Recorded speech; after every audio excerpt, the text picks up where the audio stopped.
Entrevista, Revista X, Curitiba, volume 14, número 3. Entrevistadora Aline Barbosa, da Universidade Federal do Paraná. Aline pergunta: você afirma ter professoras e professores e profissionais críticos e críticas que lidem com questões raciais que requer consciência sobre suas próprias trajetórias. E no Brasil, vivemos um racismo mascarado e a falta de representatividade constante, muitas vezes, são anos de reflexão até assumirmos nossa identidade racial negra. Como foi esse processo para você? Aparecida de Jesus Ferreira responde: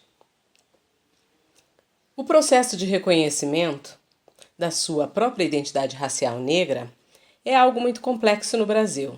Isso em razão de que se trata de um racismo mascarado. No contexto brasileiro, embora haja várias evidências, tanto do ponto de vista de pesquisa na área, como também evidências no que ocorre cotidianamente na vida das pessoas negras, de que o racismo existe e de que faz parte das experiências cotidianas das pessoas negras. No Brasil, em vários segmentos sociais, é negado de que o racismo ocorra cotidianamente na vida das pessoas negras.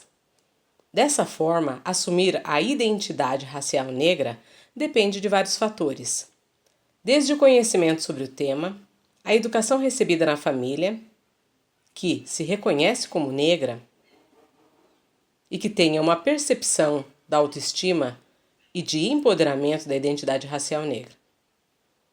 Meios escolares, como escolas, universidades, coletivos de negras e negras, entre outros fatores.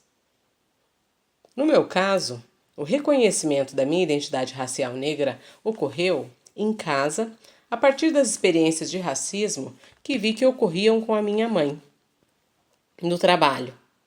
Ocorreu também pela educação da autoestima e de empoderamento, pois minha mãe sempre me incentivou que eu gostasse da minha cor de pele e de cabelo. Minha mãe sempre usou dentro de casa vários adjetivos afetivos e amorosos para a nossa cor de pele que fizesse com que eu e o meu irmão ficássemos orgulhosos. No entanto, passei a ler e pesquisar mais sobre o assunto, em especial no momento que entrei para a universidade e consolidei o meu conhecimento sobre a questão racial. Já com alguns conceitos bem consolidados, isso fez com que eu assumisse, discutisse e debatesse sobre o tema com argumentos fundamentados.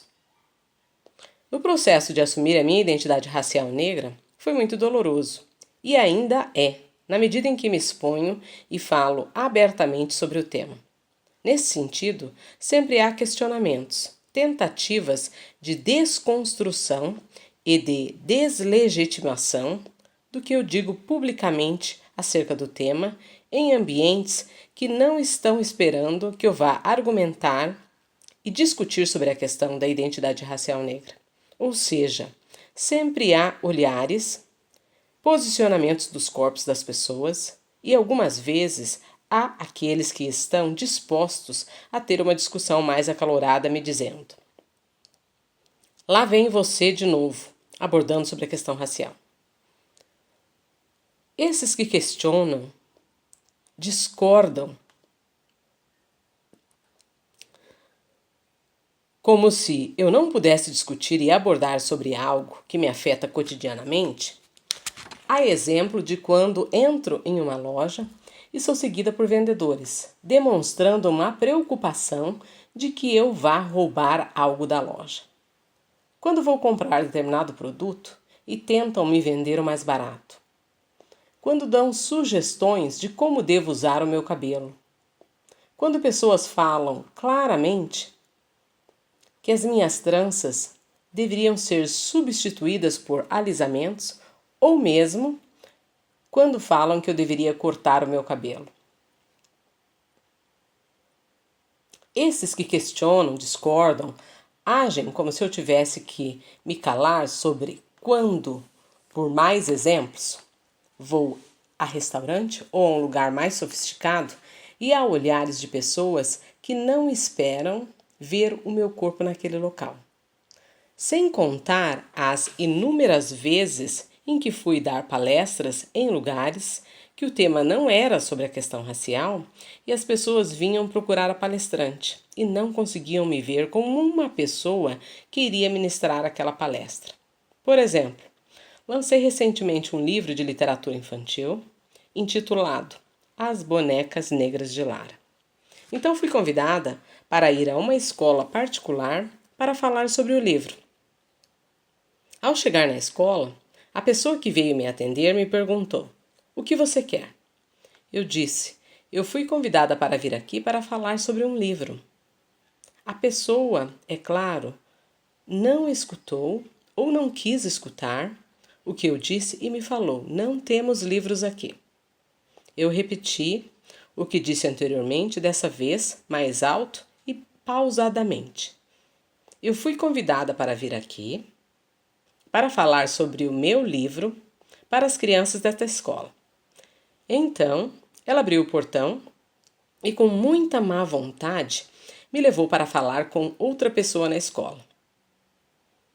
O que é importante ver aqui nessa interação são os modos com que o corpo negro é recebido nos locais, e isso fica evidente desde a tonalidade de voz, a polidez, o desejo de não estar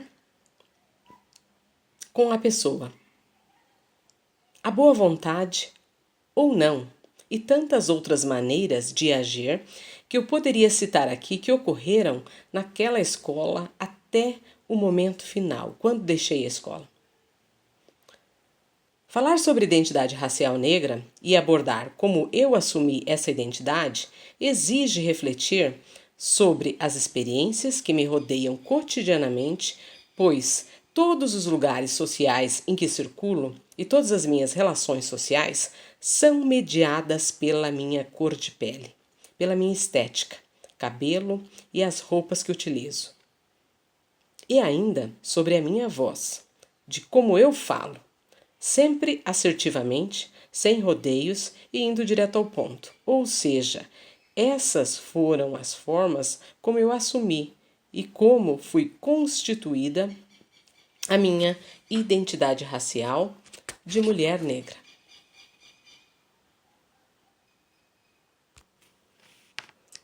Essa foi a pergunta 1 de 10 perguntas que foram elaboradas por Aline Barbosa, da Universidade Federal do Paraná, e publicada na revista X, Curitiba, volume 14, número 3, em 2019. Agradeço a Aline Barbosa pelas perguntas e à revista X pela oportunidade.